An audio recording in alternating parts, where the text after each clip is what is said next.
He's going to introduce. Okay. So this is Sahavas for everyone. Welcome everyone and Jai Baba. It's November 6th, 2024. And we have a very, very special guest, Donnita Moist. And I'm going to let Donnita answer some questions, and then we'll have some questions from the participants.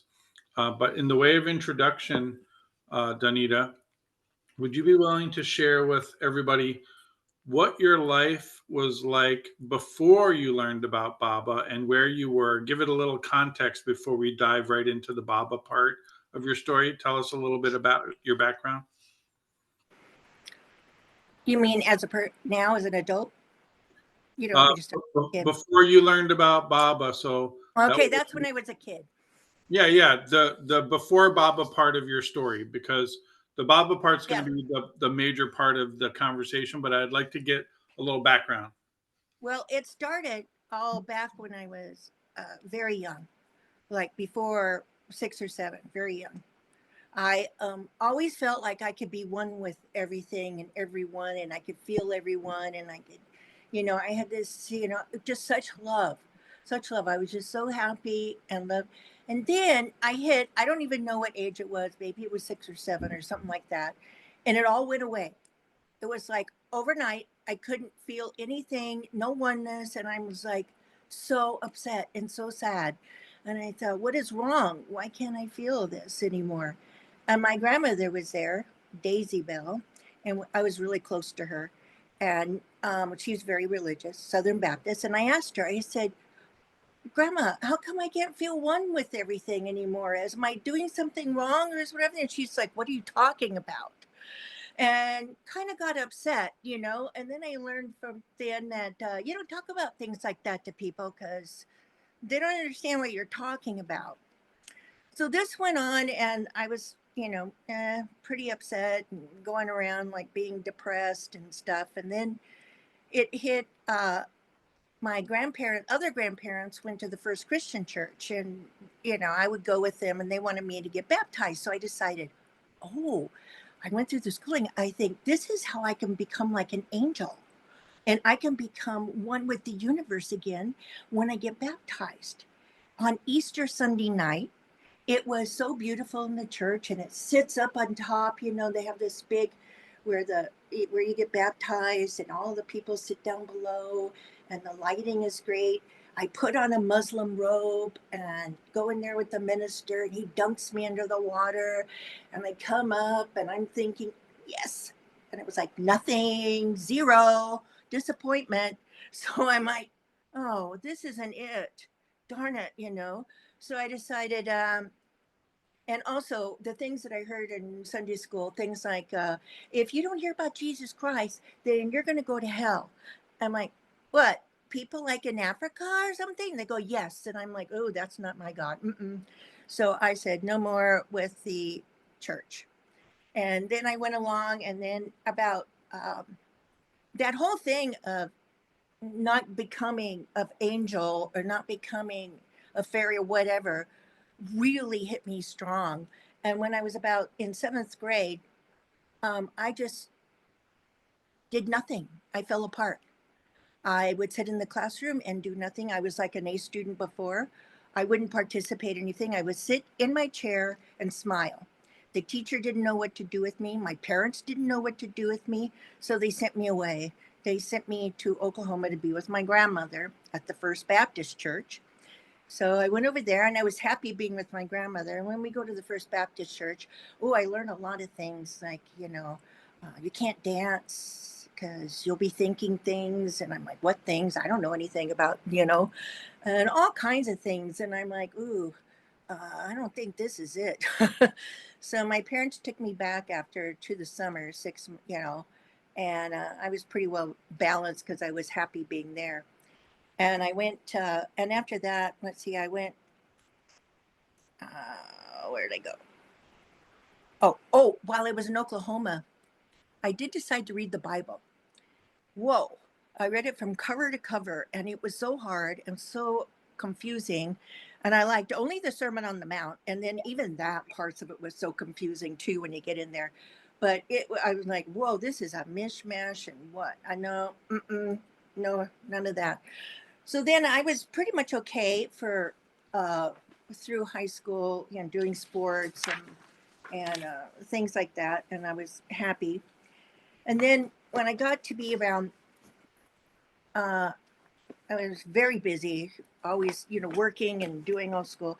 Then uh, after I got married, I was about 20 or 21. I started reading voraciously.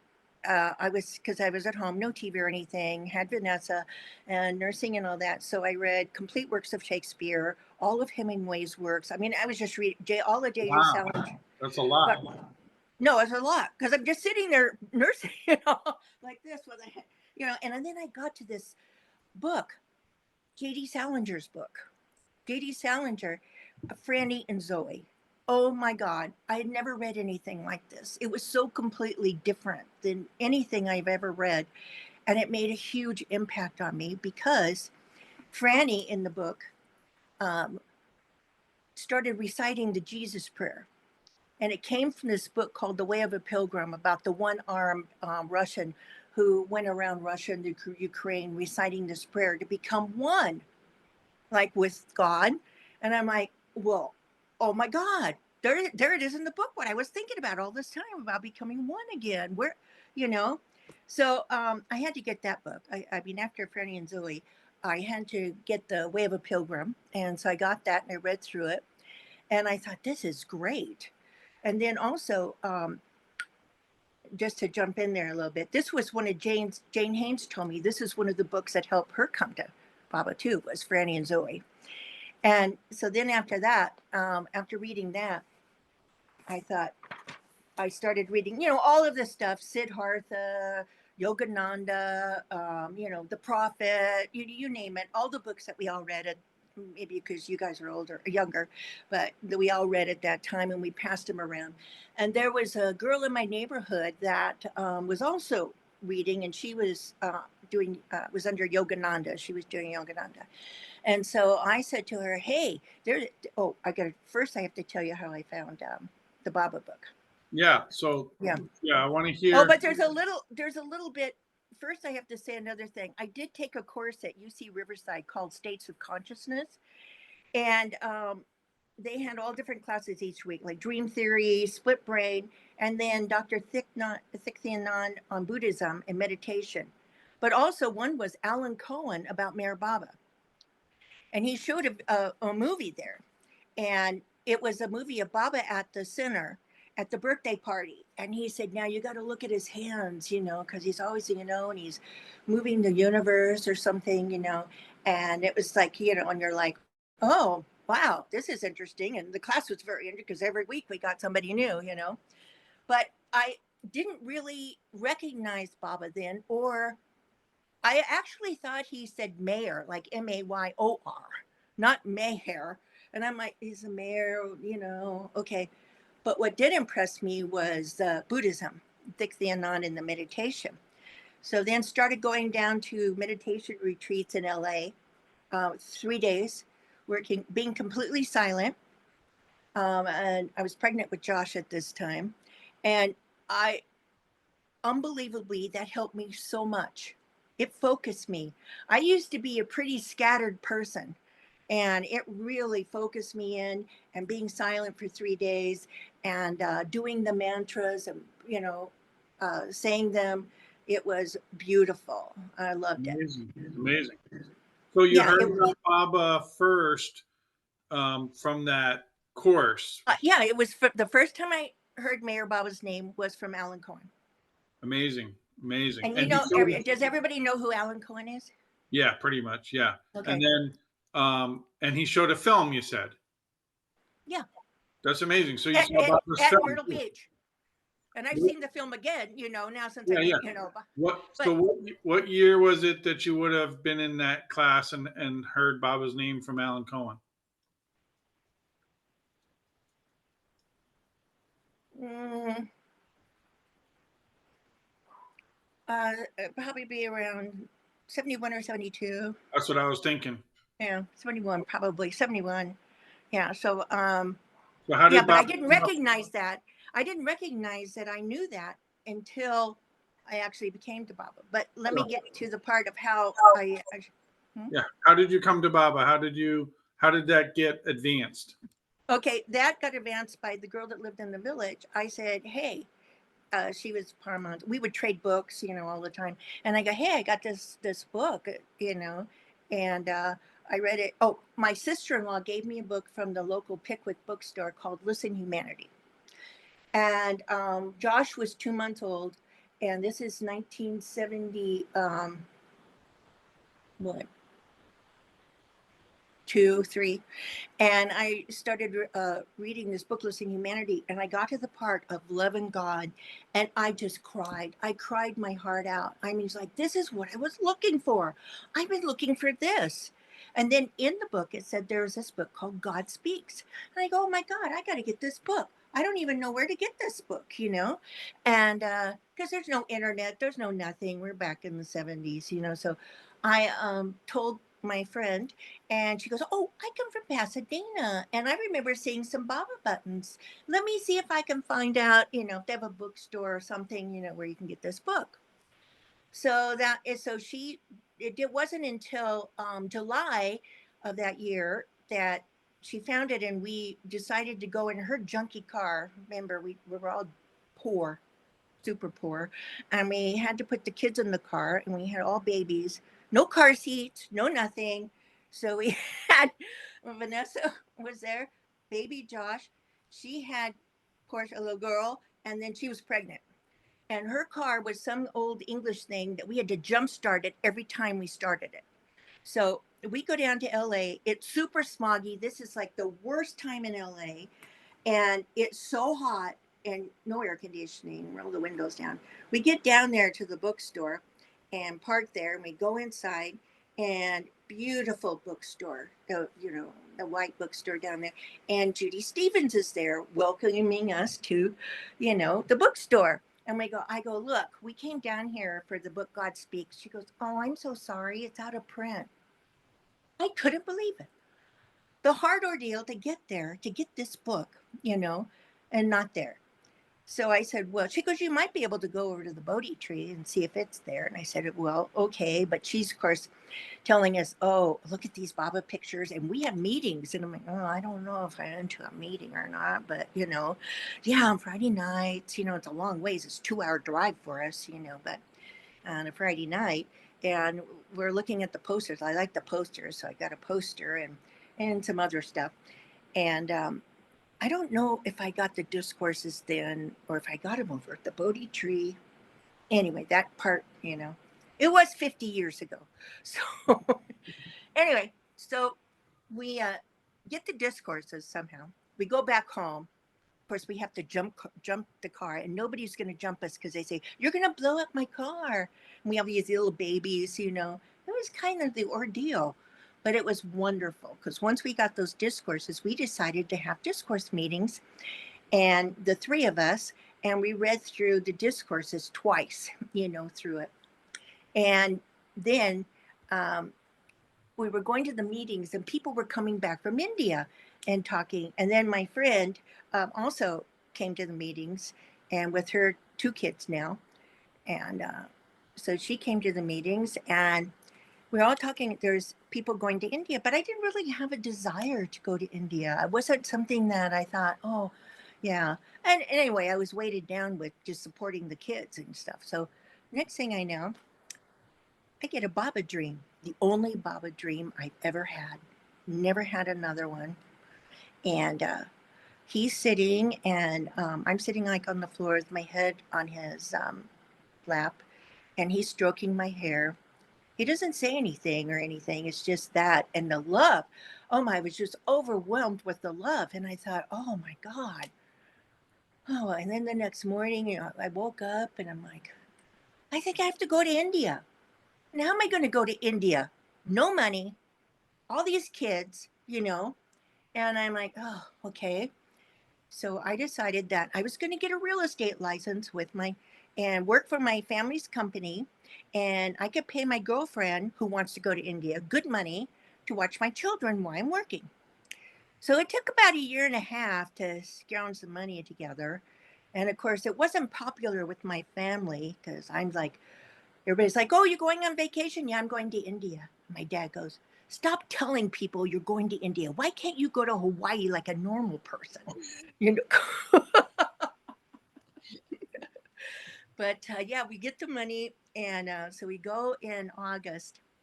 And the three of us, we get a August of plane. what year? What year was it now? 1977. Okay. So we get a plane ticket. And let me tell you, was difficult back then. I mean, you don't have any internet. You're just trying to make phone calls. You're trying to see. So I get these tickets, and it says on there, we go to India. We go fly out of LAX, and we fly there, and we land in the Bombay airport. It was Bombay then, not Mumbai. Unbelievable masses of people pressed up against the windows and everything. If you went in the early years, it's not like it is now. It was like, what the heck? It was like that Star Trek movie where they had to keep moving, and they were all pressed on the windows. And you're like, starting like, and they have urinals, just open urinals, sitting around for people to pee in right there as you walk by, and you're like, okay, different, you know. And you get out there and people are bombarding you, the taxis and all that. And so we had to get a taxi, and we went over to, not Hermione, what was her name? Havovi. Movie Dadatanji. Yeah, Dadatanji. Yeah. We went over there and we rested, and she gave us like a egg or toast or bread or something. And then I had made reservations for us to go on a local airplane to go over to Pune. And let me just say that I started getting letters, conversation from Jal Baba's brother, to buy special Cadbury's candy, film, and all this stuff. And I'm like, what? You know. So I bought all this stuff and put it in there, and then we were going to meet up with him in Pune. So get all that stuff. So we get on this plane, this like puddle jumper thing, and oh my god, I didn't think I was gonna make it. It shook so bad, and it was like so dirty, and I'm like, oh my god, I'm gonna die here. Kids are gonna be alone. But we land on a dirt runway with these like in Pune, and it had like lanterns with these guys in those shorts, but with socks and sandals with rifles there, and you're like, and I was confused. I was hoping we were in the right place because on my ticket it said Pune, Poona, but there it said Pune. And I'm like, is this the same? Is it different? And of course, we don't have rolling suitcases or anything, taking the stuff out. And then we get to the hotel there. And what was the name of the hotel? I can't remember that now. But it was nice. And we all three shared the room. And then Joel came over, and he was wonderful and a character.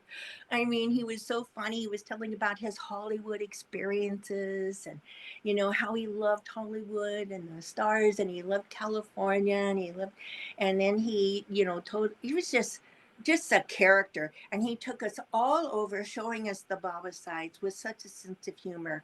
And of course, I gave him his candy. It was all melted and everything, but he didn't care. That was great, and it's fine. But I mean, that was such a. I mean, how many people can say they spent so much time with Baba's brother? That was really sweet. He took it to the Baba Center, and he took it to the tomb. What's her name's tomb? Baba John. Yeah, Baba John's tomb, and all around. It was a miracle. Then they didn't really have taxis really going to Pune or anything. We had to take the paper taxi that delivered newspapers out that way. And there were like no trees and just grasslands. And so we get out there, and we get but we stayed at well, what's Vilu. her, yeah, Vilu Villa. Yeah, Dara's mom's, and she was a character. What a character. She goes, I don't really like to read the books, but I love to play cards, So, and she was so sweet. We all had rooms, and people gathered there. We all ate there with a servant with gloves on, and you're like, wow. And different people came, different Babalos from around the world were coming, and that was great. Then we got to go out to Baba's tomb for 4 days, 3 days, 4 days, and we slept in bunk beds there. And then and Padre was there, and so he served the meals, and he was strict. Whatever you put on your plate, you better eat it. There's no leaving anything on your plate. Is And we're that like, how he talked? Is that how he spoke? yeah, he was kind of gruff then, but then I got like a cold or something. I didn't, and so he was so sweet. He took me over because he does all of the uh, kinds of Homeopathy. homeopathic. Yeah. Yeah, homeopathy. So he took me back in his little place and fixed up all this stuff for me. And he was just so sweet and kind, and so that was really nice. And then of course going to the tomb. Are you kidding me? We could lay all over the tomb. We could sit against the walls. We could be there all day. It was magic. It was like, and the vibrations and the feel, and different people would come, but not a lot. There weren't a whole lot of people. And then we go to Amrit and Dara's because Amrit and Dara, and at the same time we were there was John and Judy Page, and then also uh, Elaine. That was her first trip, and I think it was John and Judy's first trip too. Mine was my first trip. Which Elaine? Elaine Munson, Okay. and then there was I can't remember the other girl's name. Anyway, I could get it, but I mean, we had this group. Oh, and Lori Bloom was there. Richie Bloom was there, um, and Lori was staying in the same place we were, and that's when they got together and they said they should get married and everything. So that was interesting. But then we would go out to Merzon. Oh my gosh, everybody is there. Everybody. I mean, oh, it was. We could stay all day. I mean, long days, and we could talk to them as much as we wanted, each one of them, and it was. I mean, I can't even say how amazing it was. Just so shocking to me because it was so different than anything that I had ever experienced, at home. So being there, and of course the gardens were beautiful, and Baba's room was just magical. I just felt so much energy and so much, and then the stories that that were told were unbelievable. And of course, Alaba, you know, ringing the bell, and we would eat lunch there with everybody and laying on the blue bus. And oh, we just had access to everyone and everything. So thinking about that time, which one of the Mandali did you feel the most resonance or connection with? Rano. Rano. Wow. And why? She was kind of like a tom to me, like a tomboy like me.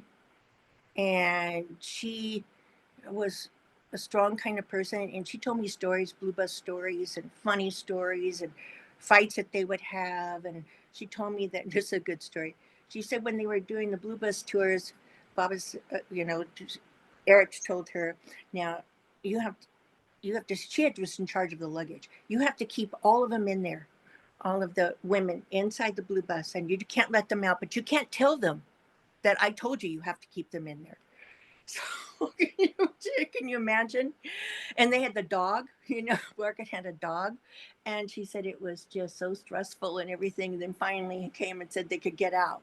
I don't know why he said that or whatever she said, but she just told me lots of stories. And then I asked her about her painting too. That's where the big one where there's this side, and I related to that because I always thought maybe I was, I was wrong for this world, or maybe I was an angel. I'm on this side. And I asked her about it. She goes, I don't know anything about it. I just painted it for Bob. And I'm like, what a disappointment. I wanted to hear something. And then, of course, Mansari, a little 2-foot person who was so strong and so vibrant, and having to stay up there, and she was so funny and laughing and telling us stories. And then I did have time with um, Mara. Mara and I, my girlfriend and I had a private lunch with Mara. Wow. Yeah. And that was really nice. Just Mara, the three of us, And she was just chatting and asking us stuff about the States or our life as women, and taking care of children. And she goes, "But you have a washing machine, don't you?" I go, "Yeah." So she was so cute. And I have a picture of us, With of the Mara? three. Yeah. Wow, I'd love to see I that. didn't have it. And you know who had it? Who? Elaine. She goes, "Here's a picture of you." And, because you never end up with your own pictures. You take pictures of. So, yeah. So she gave it to me. I'll have to show it to you. Yeah, I'd love to see that. Okay. Yeah. Yeah. So I was very fortunate woman. But then again, I didn't get to go back until 1990. So that was when I took the three kids. And you Okay. asked me, what? Go ahead. You want to ask a question? Yeah, before you go on, I wanted to ask you a question, which was, Fine. yeah. So after that whole experience, you went to India, but then how did you come to the understanding that Meher Baba was God?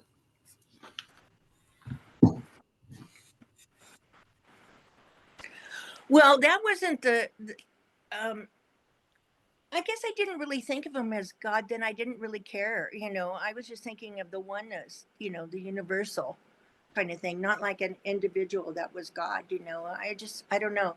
And I have to say the reincarnation thing, and that's why when I did all the Buddhism and I went to all the meditation retreats, it was the reincarnation that I thought, oh, I'll put it on the back of my head and I'll think about that later. And then when I was with Baba and I started reading the discourses where he explained reincarnation and all that, it all came to fruition. And then I saw him as the oneness of the universe. So you might say God then, but I didn't identify him like a Jesus. I identified him as the oneness of all. And, but yeah, it was it was a mind blower, from my little life to such a huge life and then I didn't get to go back until 1990. So between that time and 1990, did you have a pilgrimage to Myrtle Beach to the Mayor's Spirit? Yes. Uh-huh. Can you tell us about that? Again with in a pickup truck with just a camper shell and a mattress, and and my friend went along with us again from our little village and her two children. Now I had three, so we had 5 kids in the back, and we sat up front with the air conditioning, and the three of us drove across the whole U.S. and we were all vegetarians, so not a lot of we stopped at every uh, Pizza Hut where you could get salads and stopped at the Hilton. No, what was it at the Holiday Inn where kids get to stay free and swim in the pool for a shower. So, and then we got over to Myrtle Beach, and I was shocked when I went into the ocean because it was warm, and the kids all broke out in all these sores from the heat, so Oh, they weren't used to. We're from California. We weren't used to the humidity and that kind of heat. Because again, I think it was like August, and wow, it was something else. But it was a wonderful time. It was to see that. It was just, and to meet a lot more people. so And what year was that? I don't know. Okay, I maybe. don't know if it was the next year or the year after. I don't know. It could have been 78. It could have been, 79 maybe. Okay. Donnita, did you say that the humidity gave you sores? Well, you get the heat rash. Not me, the kids did. Yeah. The kids got heat rash. They're not used to that. They would swim in the ocean in California and stuff, but that humidity there in August was, Yeah. pretty good. Have you been to Myrtle Beach, right? Yeah. But yeah, it's wonderful. And the kids loved it. And we had a little house and stayed, and the beach was it was beautiful. So that was during that time, Elizabeth Patterson was probably still alive, right? Mm-hmm. Well, I Elizabeth? got to meet, well, Jane Hay, a lot of people were, and Elizabeth and Jane, and all of them were there. And at different times, I got to make sure I don't mix it up with, because I've been there many times now, you know. Well, it would Because, have been Kitty, Elizabeth, and Jane, right? mm-hmm. And yeah, we'll go to the meetings, and then we would meet up and, you know, introduce and talk a little bit. But I didn't have any long conversations, except for Kitty said that my husband and I should move to Australia. Wow, Mm-hmm. Australia. Mm-hmm. That's a very unusual thing to say. Yeah, I don't know how we were going to do that, but but anyway, yeah, that was very. She was great, and So, switching gears a little bit, there's going to be people watching this. I know that aren't here today and with us today, and who knows where this video will end up. But if you're looking back on 50 years now with Mayor Baba, what kind of advice would you give to somebody who's coming to Baba today, a newcomer? What would you say to them? read the discourses. That's good advice. No, I'm serious. People take them for granted. Those were the main little books. It just gives you. I mean, I can't believe how many times I've read them, and it has given me clarity in my life and explained to me. And each time you read them, it's different because you're different and you're seeing more and getting more out of it. I mean, it talks about things that we don't even discuss. Like, I mean, there's whole sections on meditation. Yeah. And I've been in India where this one woman said, well, I'm kind of more into meditation and Baba is. And I'm like, no, there's a whole book on, you know, he wrote on the discourses on meditation, Eight you know. discourses. 8 discourses on meditation. I know that, and you're like, and there's so much that it tells you about humanity and life of the spirit. That's my favorite, the life of the spirit, you know. Did you know that was one of Baba's favorite of his own discourses? No, and I tell you, my girlfriend made a picture for me, you know, with me with Baba that says the life of the spirit all around it, you know. Nice. And Baba's is in Cayman Islands with me sitting at a table. You've probably seen that picture.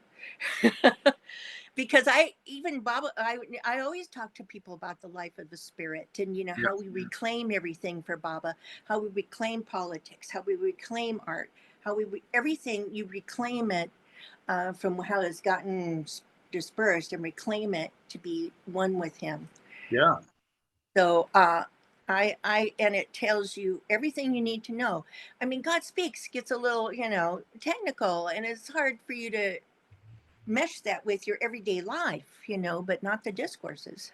So the discourses is more practical spirituality. Mm-hmm. Yeah. And I'm a practical person. Well, speaking about that, how do you feel Baba's guiding you inwardly? Like, what's that experience of him present inwardly? Well, I get mad at him sometimes, Oh, but sometimes you have to do, you know, stir up the ocean to get a spray, you know. But yeah, oh, he definitely guides me, and I've been with Baba so long that he is just a part of me, and I talk to him all the time when I don't, you know, what's going on here, Baba? I don't understand this. This is it's my sanskaras. What the hell did I do in my last life? How do I get out of this mess here? You know, how do can you I feel he clean? responds? Not verbally or anything to me. I mean, things later they may it will show me, but maybe not for a year or two sometimes, you know, or, you know, I don't understand. And maybe some things I don't, you know, but I see things now that I'm older, how my life and the different people I've been with and have come in and out of my life, that I kind of had to do that for maybe my sanskaras or my karma and stuff. And I don't even know how I could have made it through life without Baba, because he just, you can understand so much about life and there's so much love there. And of course, the Baba lovers are so loving. And my mom, who doesn't even, you know, she's always complaining. She's a Virgo about everybody. She loves Baba lovers. She's always telling everybody, oh, they're so nice. They're so nice. I took a video of your mother telling me that they're so nice. I know. Well, we used to come through here for the Sahavas here. So we used to come from New Mexico, and I bring Baba lovers from New Mexico to the house, and she'd make brunch and everything, and then we go up there, and then so she met all these different people, and they come up here. The Baba lovers do. So she just thinks they're all wonderful. Well, I think Vanessa has a question for you. Well, you've already shared with us about the discourses being pre. My number one. Yeah, but is there anything else that you'd like to share to the audience in particular? About your life with Baba, or insights or wisdom? Well, I think you don't have to proselytize, I mean, I've lived around the world, and I just put my Baba pictures up, and people came in and out all over, and I always took Silence Day off at my work, so they're like, oh, okay. So I would just be there, and they would learn about Baba all the time, and they started coming around to the house, and we had a few, discourse readings and chats and about spirituality. Even if you introduce some people are not quite ready. Like I was not ready until I started reading all those books to open my mind, and the Buddhism for reincarnation. I think he builds a platform sometimes, and so just even if they, you open them things like that to a different way of looking than Christianity. But I just feel I'm not telling people about Baba because I don't like people going around, but I always have like something on or something around, and they always ask. Always. Beautiful. Thank you so I much. had him. Oh, let me tell you. I had the voting at my house one time in Mountain Home Village, in this little village, and so I had big pictures of Baba all in the living room. They put up all the stuff around there for all the town to come through there, and they didn't know that it was Mayor Baba. They thought it was like, what's his name, one of those actors and stuff. But then they got to see his picture. They got to be around him, the whole village. And then when Pukar came to stay with me, he walked around the whole village, and he stayed for 2 weeks with me. Wow. And that was amazing, talking about his life and staying with us. What was he like? Strong man, but loving and kind. He was so cute with the kids.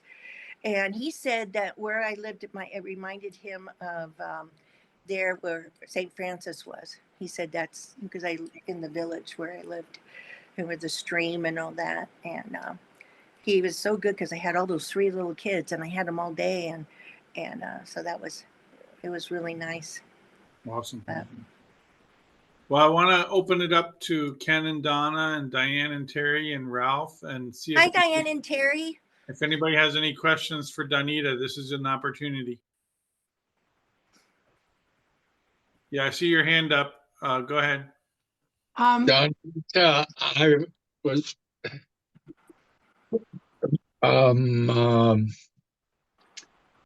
struck with your assessment about how the discourses are different each time one reads them. Mm-hmm. Your assessment of because you're different. Mm-hmm. I thought usually people have an observation of that nature, or certain but different types of perspectives on what the discourse is seeming to offer, something new or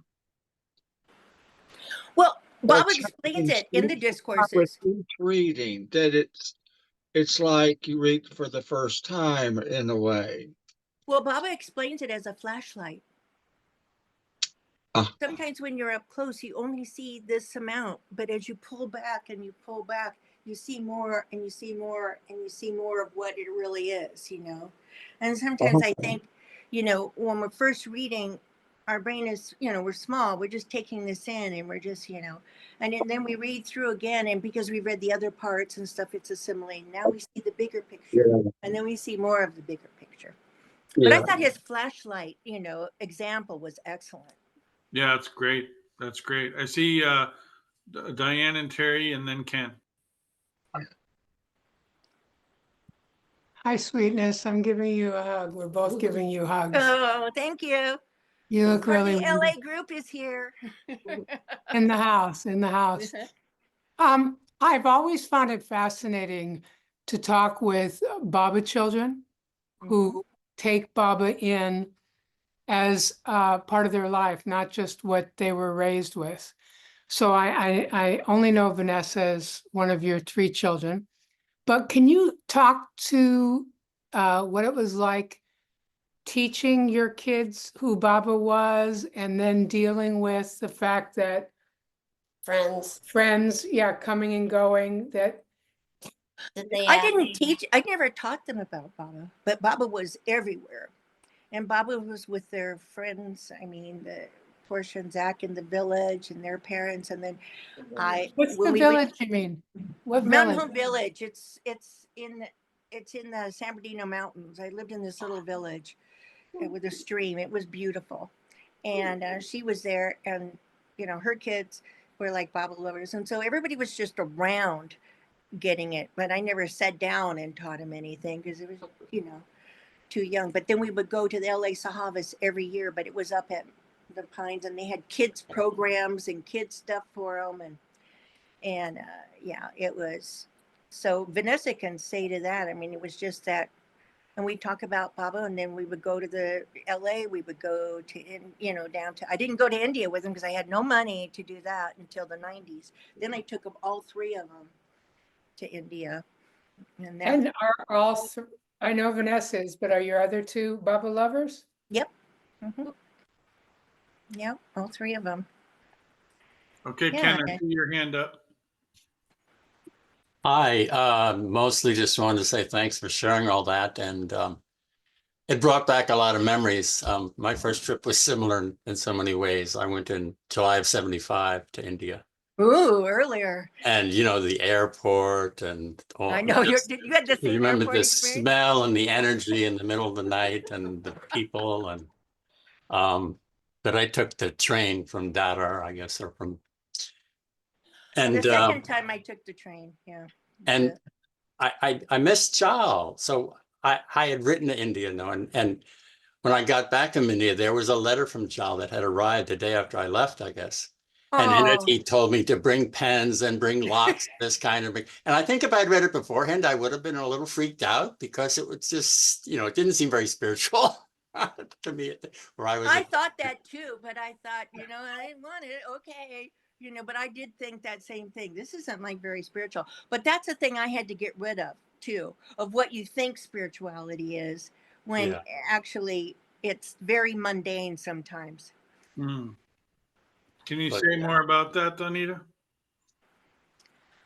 Well, I think, spirituality, that, it's not something that's over there that you attain. I think it's your whole being that you become spiritual, and things that you do is spirituality. And just because, and Baba says it's everyday life, living your life is everyday thing. So he was an everyday. That's the one thing I noticed about the Mandali. They were everyday people, more than most people that I ever meet, because they didn't have an agenda or anything. They weren't like judging you. Like when we hit, they were real people. I mean, more real than anybody. I mean, it was unbelievable how real they were. So you can say, it wasn't like, oh, I am all spiritual and, I am, floating around, or nothing like that. Right. Very average, and asking you average questions, and, it was great. Mm-hmm.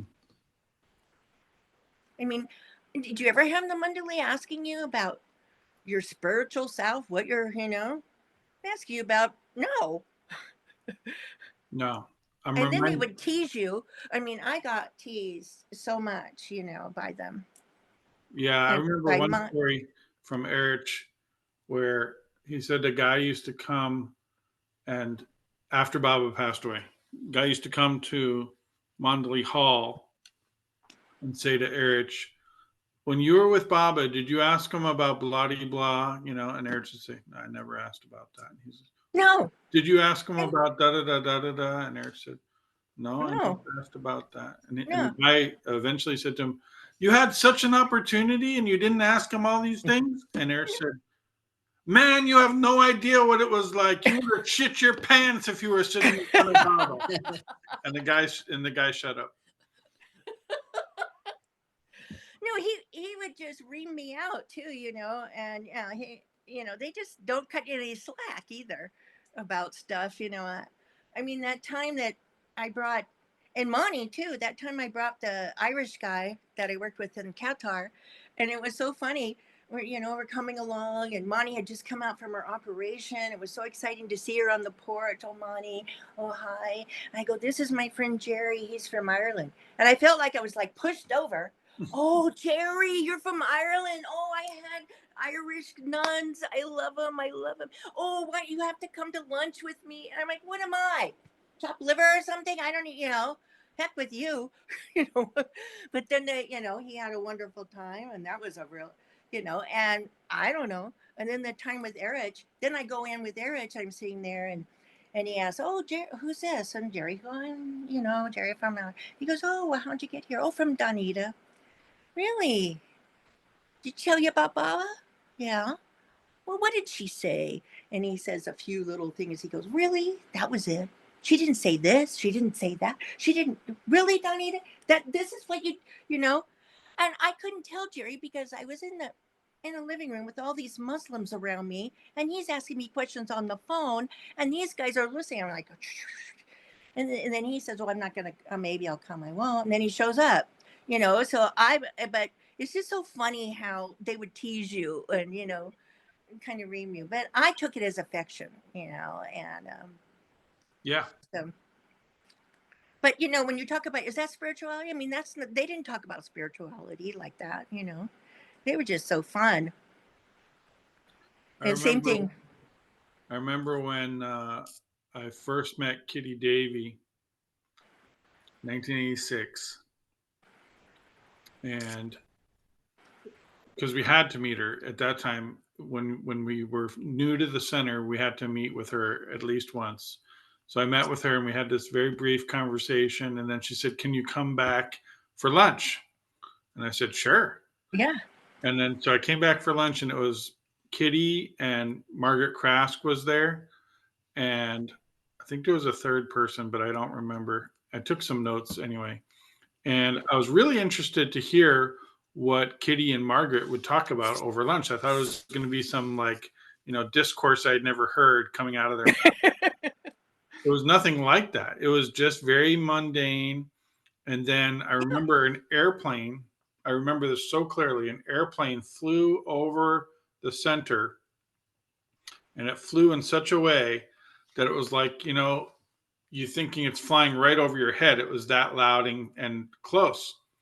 And Kitty looks up and she goes, "I called the airport and I told them not to fly planes over the center. They promised me to change the flight path. I'm going to have to call them again. They should not be flying the planes right over the center like that." And I was like, wow. Okay.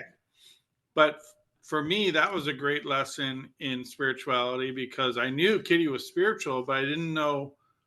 I was 17. I didn't know what that looked or felt like in a real practical way. And she was super practical and real. So they're super practical and real. Yeah, as a 17-year-old coming to Baba, and I came from Manhattan, so the whole thing was like another planet to me, being in South Carolina.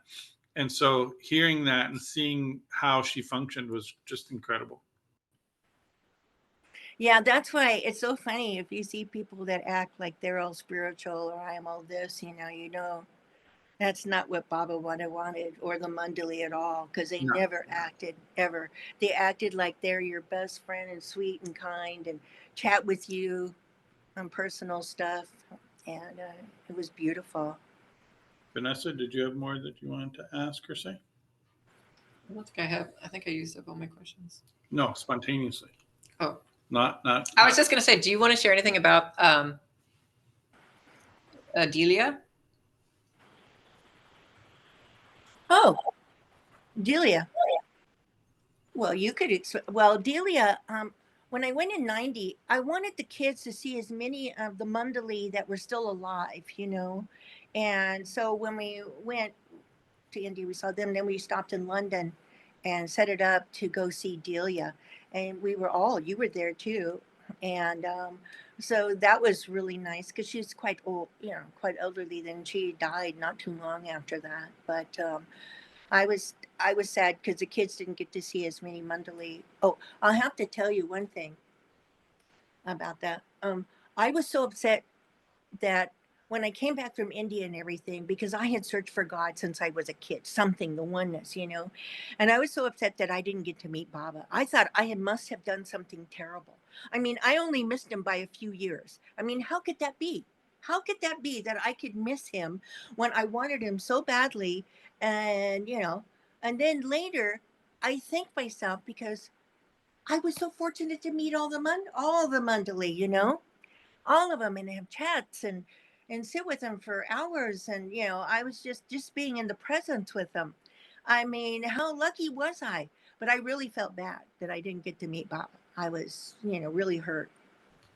But And how do you feel today?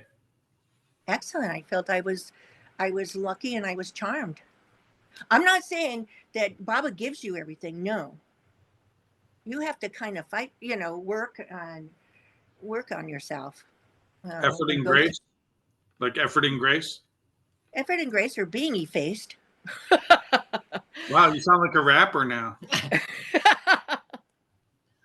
No, because you know you have to get rid of this ego stuff on you that and your idea of you and them and what things are, you know. And I think that's why it was so natural to be there because they were like everyday people, and that's what Well, Baba wanted to be. So when people start saying that they're on the fourth plane or fifth plane or they're going to do this and I'm spiritual this, you're like, no. Vanessa, you had something? well, no, I'm curious about the private lunch you had with Mara because you know there's so many people that know how close Mara was to Baba and what a special moment, you know. Do you feel like in that moment that you had any idea of like how special she was when you were having lunch with her or Yeah, but she was talking to us like with women things. And I thought that was very, you know, very womanly, you know, children, you know, your daily duties and things like that, you know, with the things, you know. And then, of course, she said how wonderful it was being with Baba and, you know, close. And you could just see her radiating. I mean, most of the time I was like speechless, just kind of looking at her, you know, and just feeling this radiation of such love and humbleness, very humble, very, and it was great, and you know, fixing the food and you know, eating with her, and it was just like it was like a normal everyday thing with one of the most spiritual persons on the planet. Yeah, You know, yeah. you're like, wow. And it's hard to even You talk when help you're prepare like, meals. At Marizod, was that right? Donnita, did you help prepare a meal or no, something? it was already prepared for us. Oh, And she put things on there and she kind of fed us like that. I mean, come on. And that was like the biggest prasad you could have. Oh, yeah. I Oh, was yeah. like, it was, you know, so I didn't talk a lot because, you know, I was just in awe. What do you talk about? I mean, just, ugh. But it was great. And I was very fortunate. And Moni, you know, talked with her many times. She's very businessy like, you know, and fun. And I would like to go there on my birthday because it's December 15th and that's her birthday. So she would give me a birthday gift on my birthday. And I thought that Wow. was so touching. Monty would give me a Wow. Baba necklace or something, you know. And you're like, how sweet is that? That it's her birthday too, but she gives me a gift. And how she even knew it was my birthday, I don't know, you know. But that was so sweet. Vanessa told me once that the women sent back with you some gifts for Vanessa and Yes, the children. Mara did. Can you And I say don't a even few know if words? they have them. They were for Children's Day in India. They have Children's Day, and they were like these bracelets. And I gave each one of them to them when they got older. So I don't even know what they did with them.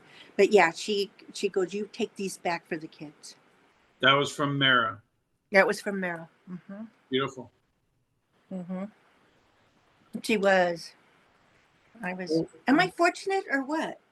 Super fortunate. Thank you so much for sharing your story. We have a few more minutes if anybody has last questions. We're coming to the top of the hour.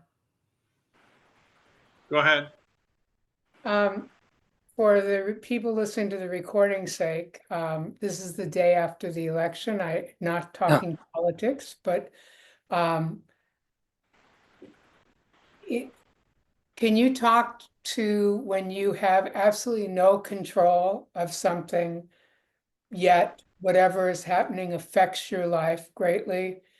And I know about illusion and all that, but I'm like you, I'm very practical and A Virgo. yeah.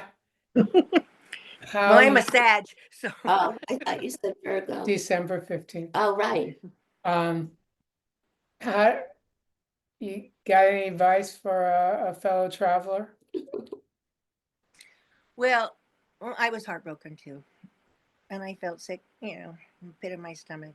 But all I can say is I'm so glad we live in California, and what the rest of the states are doing, I guess we could just focus on just sending out love and being the best that we can. And we can't change those things. And we don't even know why it's happening or why Baba has this. And maybe it has to happen like this. Maybe sometimes things have to be broken down so badly before it can really, grow. And there's a lot of changes going on now. And I think it's meant to be, But again, thank you, Baba, that we're in California. Thank you. Thank you, Donnita. Thank you, everybody. Let's end with an avatar, Mayor Baba. Mayor Baba ki Jai. jai. Avatar, Mayor Baba ki jai. Jai. Mayor Baba ki Jai. jai. Hope to see you at Christmas.